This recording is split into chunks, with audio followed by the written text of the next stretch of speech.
Donc on va rentrer dans des exemples un peu concrets. Oui. Donc Antoine Aubinet qui est du collectif Bellastock. C'est celui-là. Merci. Merci Maureen, c'était une parfaite introduction. Donc Antoine Aubinet, je suis cofondateur de Bellastock.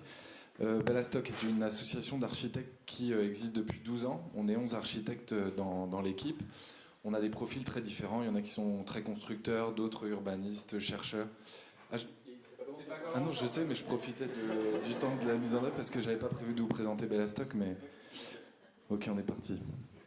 Et donc, j'ai 20 secondes avec. Donc voilà, on est une équipe d'architectes très différents. Et ce soir, je voulais vous montrer un exemple très particulier qui s'appelle la fabrique du clos et qui va vous montrer comment aujourd'hui, concrètement sur le terrain, on met en œuvre le réemploi et toutes les valeurs positives que ça peut apporter sur un quartier. Donc on est au Clos Saint-Lazare, on est à Stein, c'est dans le nord de Paris, dans le 93. Ça a été construit dans les années en 1968. Et aujourd'hui, ce quartier, on nous a proposé de travailler dessus et de suivre certaines démolitions et la mise en place de certains espaces publics. Alors, je vais vous montrer au cours de cette présentation quelles ont été les étapes et comment le projet s'est structuré dans le temps. Et on voit à droite donc ce qu'on appelle le plan de rénovation urbaine, c'est toutes les démolitions qui vont avoir lieu et comment des espaces publics vont se construire. Et pour nous, le but du jeu, c'était comment est-ce que ces matériaux qui vont transiter peuvent être positifs pour le quartier. Donc on fait une reconnaissance sur place, on regarde quel type de matériaux on va pouvoir trouver, on fait des investigations en termes d'archives, donc on regarde comment le bâtiment il a été construit à l'époque, ça va nous donner des pistes sur comment le déconstruire au vu de comment il a été construit. Sans grande surprise, vous imaginez bien que le matériau qu'on a trouvé en grande quantité, c'est du béton, c'est 90% de ce qu'il y avait dans le bâtiment. On a trouvé un peu de filière métal, donc quelques garde-corps, mais ça reste à la marge comparé au béton qu'il y avait dans ces tours. Donc ils ont déconstruit cette première tour, qui était un peu le début de cette déconstruction. On leur a demandé de nous mettre de côté ces matériaux-là pour que nous on puisse les tester et regarder ce qu'on allait, éprouver et tester ce qu'on allait pouvoir faire de toute cette matière avec la problématique des fers à béton. Et ça a été la première étape. Et on voit l'engin qui est en train de déconstruire pour nous séparer les pierres et en faire des plus petites. L'autre étape, ça va être de ramener sur ce site un conteneur dans lequel on pose à la fois nos outils, mais qu'on transforme également en cuisine, puisque l'objectif de ce lieu, c'est que ça soit un lieu qui travaille sur le réemploi de matériaux, mais aussi un lieu ouvert au public, parce que le réemploi, ça doit s'accompagner aussi d'un lien que tu tisses dans le quartier, que tu expliques ce que tu es en train de faire. Et puis on commence nos premiers prototypes. Donc là, on est sur une jardinière qu'on a fait en pierre sèche. Pour ce faire, on a ramené des artisans, des tailleurs de pierre, qui ont travaillé avec... Donc il y a une régie de quartier dans le quartier du Clos qui fait la réinsertion par le professionnel.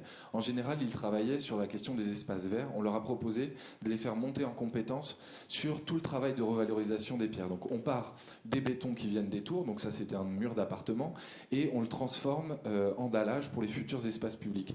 Au cours de ce processus, le tailleur de pierre va former, va transmettre son savoir-faire aux salariés de la régie, et puis le lieu commence à se construire. Et on voit, là j'ai la brouette, donc c'est assez éprouvant, hein, la tailler de la pierre, ça nous a un petit peu coûté au départ, et puis après on nous apprend les techniques également pour savoir la travailler, et le lieu se constitue. En parallèle de ces prototypes qui étaient un dallage, un mur paysager et des assises qu'on a fait également, on a commencé à développer la partie jardin. C'est-à-dire que tous nos prototypes, pour pas que ça soit un lieu où tu viens voir des prototypes bêtes et méchants, on les a intégrés dans un jardin pour que ça devienne un lieu de vie. Et on en a profité pour faire des ateliers de jardinage. Avant, on avait fait des ateliers également de taille de pierre, donc c'était assez marrant de voir les enfants. D'habitude ils vont à la piscine, là tu les fais éclater des cailloux à la masse, c'est assez jubilatoire pour eux. Et le lieu est aussi un lieu qui est voué à la pédagogie, et c'est un lieu qui l'été on laisse les clés à une association d'habitants qui s'est montée et qui occupe l'enceinte juste le temps de juillet, août. Et tous les week-ends, c'est la fête, il y a des concerts. Et en gros, la mairie a transformé ça en Stein plage. Et c'est parfait, en fait, c'est un lieu de vie où ça nous permet de venir expliquer ce que l'on y fait. Après, on a voulu aller un petit peu plus loin. On s'est dit, on a commencé à travailler avec les entreprises de démolition et voir comment est-ce qu'on pouvait augmenter le volume de béton qu'on allait récupérer. Parce que ce que je vous ai montré au départ, c'était un peu des tests avec quelques pierres. Là, on a carrément souhaité récupérer des voiles entiers d'appartements. Donc pendant que le bâtiment était sur pied, on est allé disquer les voiles à l'intérieur des appartes, et puis quand il y a eu des constructions, le gars à la pince, parce qu'ils sont talentueux avec leurs engins, il vient juste chercher le voile, le décroche, parce qu'il est accroché en bas et en haut par des fers à béton, et puis il les met de côté. Et là, nous, on travaille dans cette enceinte qui est le lieu de vie pendant l'été. C'est également une ressourcerie et c'est l'endroit où on stocke les matériaux et pendant l'hiver, on les revalorise. Et donc là, on voit tous nos plans et comment on arrive dans ce milieu très contraint, parce qu'on est au cœur du quartier, à récupérer ces matériaux. La phase de revalorisation, donc là on a travaillé avec une entreprise qui vient de Stein, qui fait de la découpe de béton. Le but du jeu, donc c'est, je me retrouve avec un mur et puis de temps en temps, avec l'engin, on en brise certains. Donc il faut les renettoyer et les redécouper de manière à pouvoir les remettre en œuvre. Et ça a duré peut-être 2 ou 3 semaines, et donc on voit le voile au départ quand il arrive, et puis dans le fond vous avez les voiles quand on les a revalorisés, renettoyés, et on les a sablés également pour retrouver le matériau d'origine. Et ça, c'était notre stratégie pour avoir un volume plus important que les simples pierres que je vous ai montrées au départ. Ces voiles, on les a ensuite utilisées pour faire un abri à vélo et un local poubelle.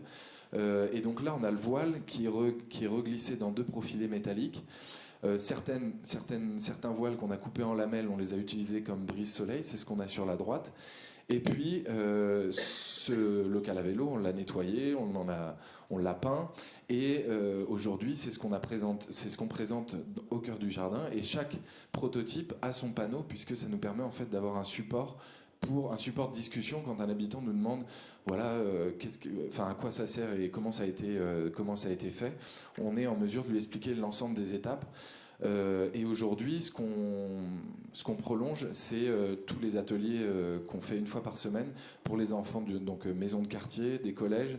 On leur explique les notions simples sur l'architecture et on en profite également pour leur parler de réemploi, sachant que parfois on se confronte dans ce quartier et je terminerai là-dessus, un petit peu le problème de pourquoi est-ce que nous on a du mobilier de seconde main et pourquoi c'est dans les quartiers les plus pauvres que viennent expérimenter les archis. Et c'est tout le boulot qu'on fait à côté d'expliquer que ce banc, on l'a fait avec 2 salariés qui sont montés en compétences, que nous, Bellastock, on va partir au bout d'un an, mais que la régie en interne, elle aura les capacités pour répéter ce genre d'aménagement.